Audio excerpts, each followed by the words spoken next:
Hi, I'm Jen with the Faithful SIdekicks. Today I'm here to talk to you about a really fun, light, fluffy, I think of it as a party game, but it handles 2 to 6 players. Igloo Pop. In fact, I think I've played with this with 7 or 8 players before. It's pretty crazy and frenetic, but you find ways to mod a game. At any rate, the way this game is played is there are these cards laid in a circle around our igloo community. The cards will have numbers on them, like 6. You have to find the igloo that's just for 6, or 4, 5, 6, or 12 and 13.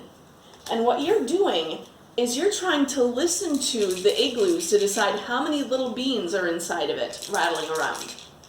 And that doesn't sound like there's very many here. I bet there's only 2.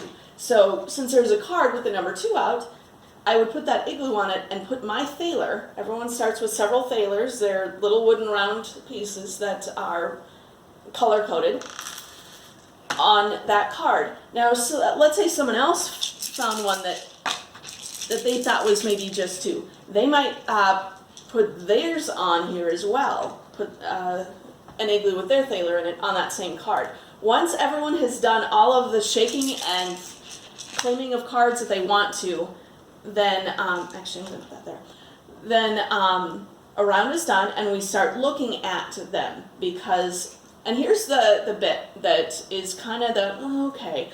When this game first comes, you have to actually assemble all the igloos. So you're the one that has to make sure that the right number of little clear plastic beads are put in each igloo and then labeled correctly so that the number of beads in it is on the bottom. And during a round when you're playing and you're listening, you're not allowed to look at the bottom, obviously. So this card is just for number 2, and we have 2 different igloos on here. One that just has a 2, so that one's right, and one that has a 3. That means that the player who got it right would get to keep this card, and this particular card, since it has 3 people on it, is worth 3 points at the end of the game. And they get their thaler back, and the person who was wrong, because their number did not match any of the numbers on the card, loses their thaler to the person who got the card.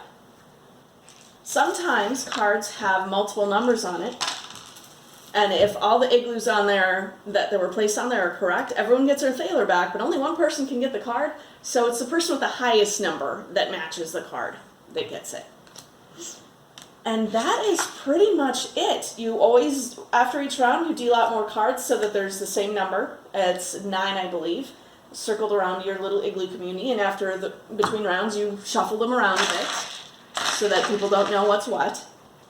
And at the end of the game you count up the number of people on your cards and the number of thalers that are not your color, and that's your score, and whoever has the most points wins.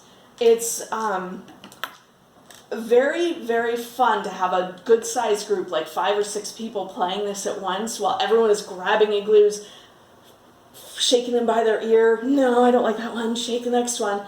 It's actually a very fun game to watch and or to play. Both are fun. It plays quickly. It's young kids can play this. Older people can play it as long as your hearing isn't damaged. That's the one downside. Though you can still enjoy watching people shaking igloos. It's just a fun, light, silly game. I highly recommend it. Ice cream coma, white lightning, ice cream.